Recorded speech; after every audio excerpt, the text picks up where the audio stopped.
di mana ide-ide muda bertemu dengan semangat perubahan. Hari ini kita akan membahas peran yang sering disebut, tapi tidak selalu disadari kekuatannya. Mahasiswa sebagai agen perubahan. Mahasiswa bukan sekedar pelajar, mereka adalah pemikir kritis, penggerak sosial, dan kadang tanpa disadari pemantik revolusi. Dari gerakan transformasi hingga inovasi teknologi, sejarah mencatat bahwa perubahan besar seringkali dimulai dari ruang-ruang diskusi kecil di kampus. Oke, di episode kali ini kita akan menggali tentang bagaimana mahasiswa bisa berkontribusi nyata bukan hanya lewat orasi, dan juga kisah-kisah inspiratif dari mereka yang berani melangkah lebih dulu. Saya di sini sebagai moderator. Perkenalkan, nama saya Radiatul Marwah dari Fakultas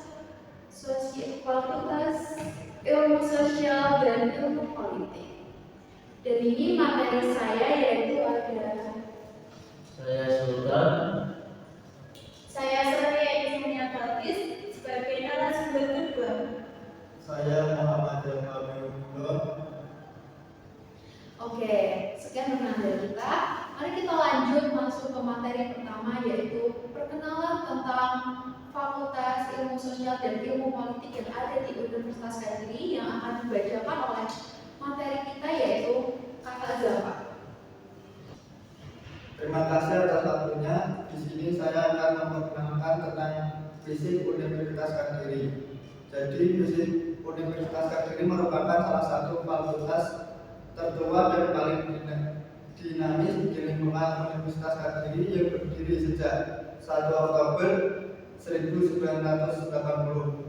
Dengan pengalaman lebih dari 4 dekade, FISIP telah menjadi pusat pengembangan ilmu sosial dan politik berorientasi pada pembentukan karakter, kepemimpinan, dan pengabdian kepada masyarakat. FISIP Universitas Kediri menawarkan 2 program studi unggulan, yaitu S1 Administrasi Publik dan S2 Administrasi Publik. Untuk kedua program ini dirancang untuk menjadi lulusan yang tidak hanya cakap secara akademik, tetapi juga memiliki kepekaan sosial dan kemampuan manajerial yang tinggi. Baik, itulah perkenalan singkat dari Kakak Zafar tentang Fakultas Ilmu Sosial dan Ilmu Politik yang ada di Universitas Kediri. Selanjutnya, keunggulan Fakultas Ilmu Sosial dan Ilmu Politik Universitas Kediri akan dibacakan oleh Kakak Sultan. Baik, keunggulan yang ada di fakultas ini yaitu kurikulum yang berbasis kompetisi dan kebutuhan zaman. Seperti halnya menyusun kurikulum yang adaptif terhadap dinamika sosial, politik, dan kebutuhan dunia, termasuk penguatan soft skill dan etika kepemimpinan, yang dibimbing oleh dosen-dosen yang merupakan akademisi dan praktisi. Mahasiswa mendapatkan wawasan teoritis dan aplikatif secara seimbang. Fakultas ini menjalin kerjasama dengan berbagai instansi pemerintah, LSM, dan sektor swasta, membuka peluang magang dan karir bagi mahasiswa. Lingkungan akademik yang inklusif dan aktif dalam organisasi penelitian dan pengabdian masyarakat serta kegiatan nasional dan internasional. Baik, itulah beberapa keunggulan yang ada di Universitas Kediri. Untuk di sini juga ada ajakan dari kami mahasiswa Fakultas Ilmu Sosial dan Ilmu Politik dari Universitas Kediri yang akan dibacakan oleh Kakak Balkis. Jika kalian ingin menjadi pemimpin masa depan yang beretika, berpikir kritis, dan peduli terhadap masyarakat, maka FISIP Universitas Kediri adalah tempat yang tepat untuk memulai langkahmu. Mari tumbuh bersama dalam lingkungan akademik dan yang inspiratif yang membentuk masa depan yang lebih baik.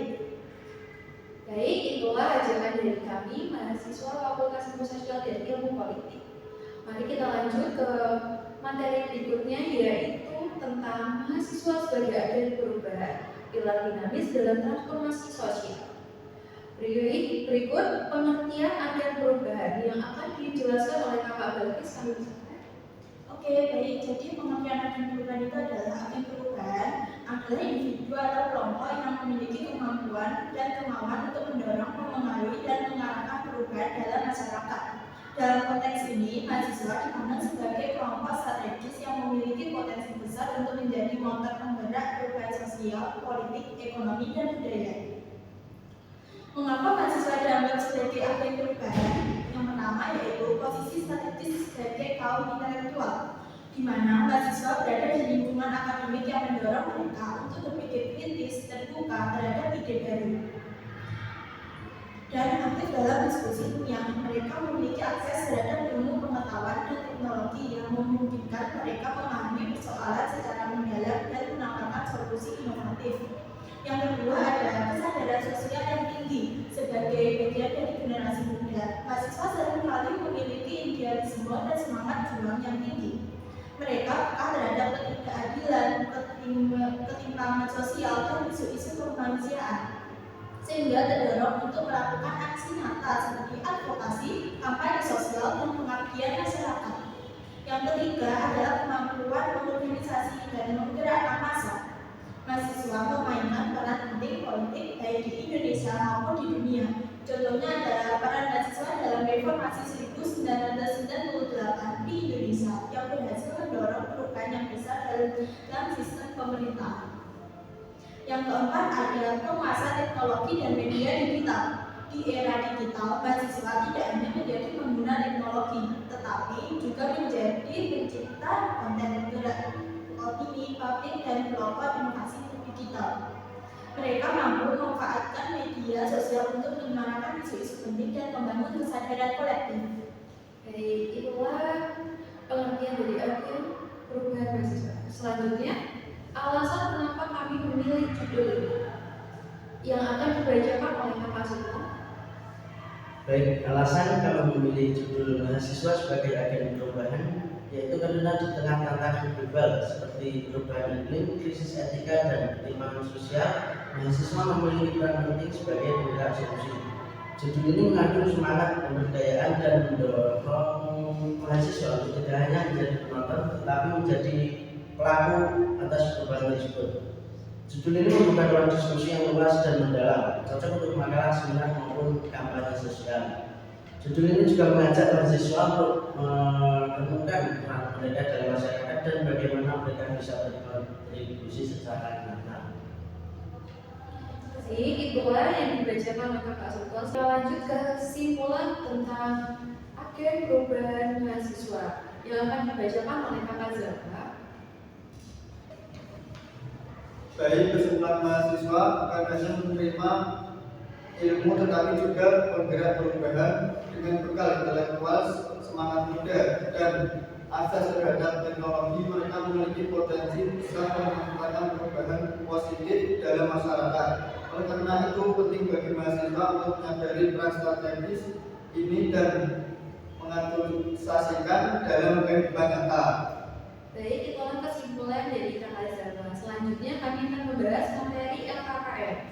Ada 3 materi, yang pertama yaitu transformasi sosial, yang kedua peran etika dan intelektual dalam kepemimpinan, dan yang ketiga manajemen organisasi.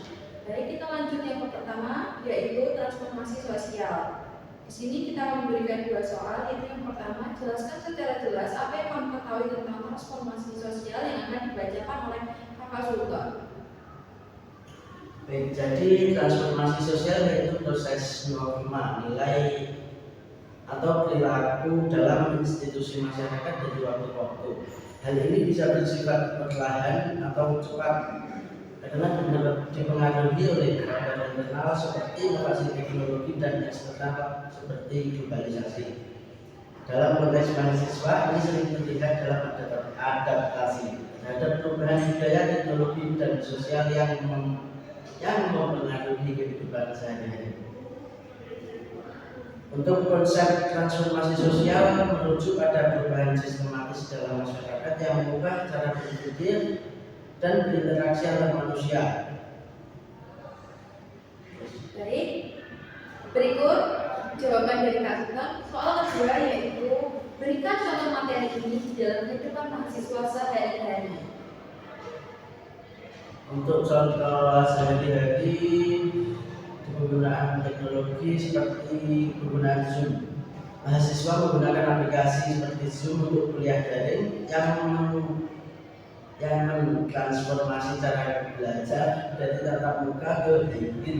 Ini mengubah norma interaksi sosial yang membuat komunikasi lebih efisien tapi kurang Baik, itulah materi pertama kami yaitu tentang transformasi sosial.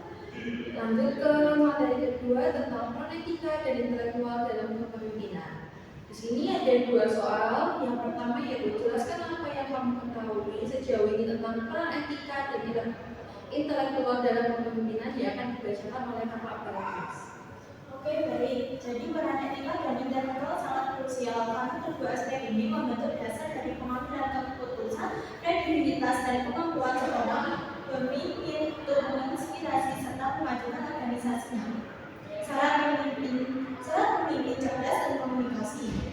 Peran intelektual dalam pemimpin, yaitu intelektual dalam kepemimpinan perlu pada peran krusial karena kepemimpinan yang efektif tidak hanya bergantung pada kekuasaan atau karisma, tetapi juga pada integritas moral, kecerdasan kognitif.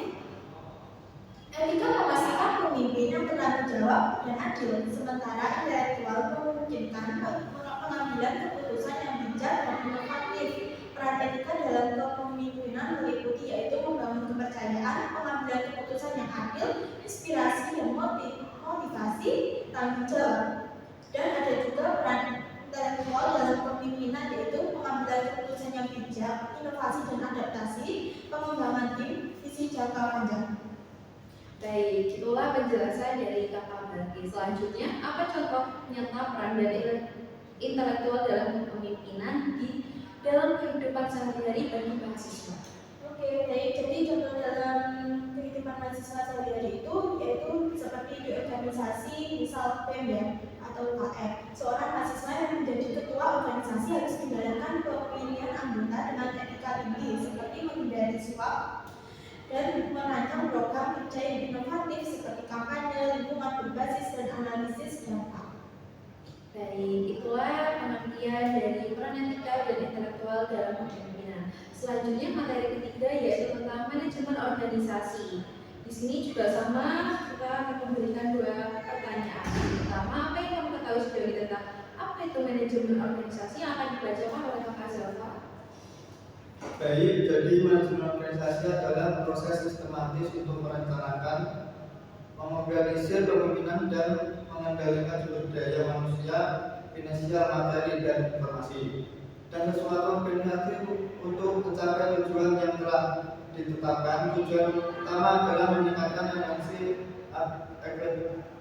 efektivitas dan produktif dalam konteks mahasiswa. Manajemen organisasi membantu mengelola kegiatan kampus atau bahkan kehidupan pribadi sebagai organisasi kecil.